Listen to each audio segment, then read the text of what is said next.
This is CNN. Now for our What in the World segment. The world has welcomed another batch of Nobel laureates for accomplishments in the sciences, literature, and global peace. But there is another prize, perhaps just as important, for which there was no winner. I'm talking about the Ibrahim Prize, established by the Sudanese billionaire Mo Ibrahim.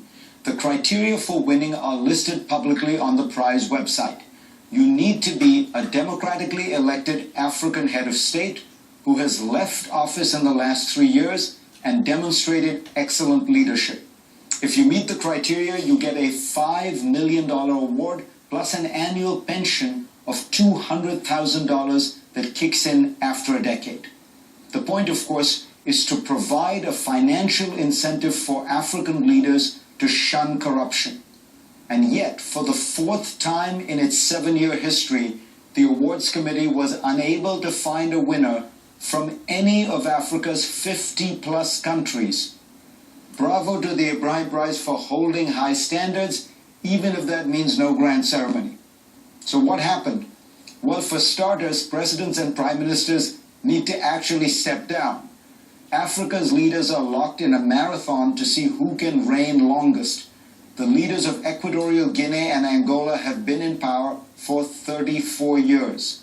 Zimbabwe and Cameroon have had the same men in charge for 33 and 30 years, respectively. These and a number of other African states are nominal democracies, but they are essentially run by dictators. Elections, if they're held at all, tend to be a sham, pockmarked by intimidation, fraud, and violence. A number of indicators highlight the region's crisis of governance. On Freedom House's global map of freedom, Africa is the region with the highest number of countries listed not free. On Transparency International's Corruption Index, most African states are shaded red, denoting graft instead of yellow for least corrupt. Now, alongside all of these dismal rankings, lie a set of numbers singing a very different tune. 6 of the world's 10 fastest growing economies from 2001 to 2010 were African. According to Ventures Africa, the continent now has 55 billionaires. Great strides have been made in creating wealth and expanding development. There have been advances in education, healthcare, and poverty alleviation. So, despite all of these gains, why is Africa so far behind on good governance? There are, of course, a number of decades-old factors at play, but one of them is new, and it strikes me as an interesting one to highlight: China. For decades, NGOs in Western countries have tied aid money and trade to promises for greater transparency among Africa's countries. But China has upended the system. Beijing is known to give aid and sign trade deals with no strings attached. Instead, its priority is to extract commodities at the best possible price. And that, in turn, has led to the commodities boom, which has fueled growth in Africa.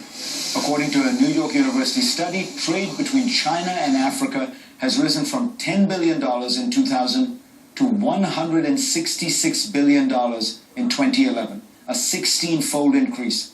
China is now Africa's largest trade partner. And as I reported last week, China's total aid budget has surged as well, from $1.7 billion in 2001 to more than $189 billion in 2011. A substantial chunk of that aid goes to Africa. In the short term, Africa's leaders may rejoice at having struck a good deal.